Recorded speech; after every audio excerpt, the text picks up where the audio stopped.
بسم اللہ الرحمن الرحیم۔ صحیح بخاری کتاب وحی کا بیان، باب رمضان المبارک میں جبرائیل علیہ السلام کا وحی لانا۔ حدیث نمبر 6۔ کان رسول اللہ صلی اللہ علیہ وسلم اجود الناس وکان اجود ما یکون فی رمضان حین یلقاہ جبریل وکان یلقاہ فی کل لیلۃ من رمضان ویدارسہ القرآن۔ قال رسول اللہ صلی اللہ علیہ وسلم اجود بالخیر من الریح المرسلہ۔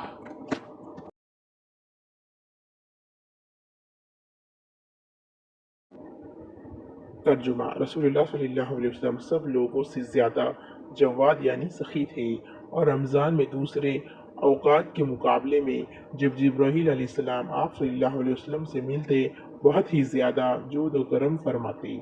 جبرائیل علیہ السلام رمضان کی ہر رات میں آپ صلی اللہ علیہ وسلم سے ملاقات کرتے اور آپ صلی اللہ علیہ وسلم کے ساتھ قرآن کا دورہ کرتے۔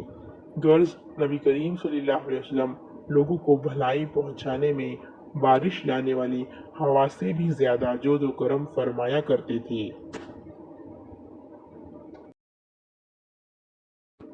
Translation: Allah's Apostle sallallahu alaihi wasallam was the most generous of all the people, and he used to reach the peak in generosity in the month of Ramadan when Jibreel alayhi salam met him. Jibreel alayhi salam used to meet him every night of Ramadan to teach him the Quran.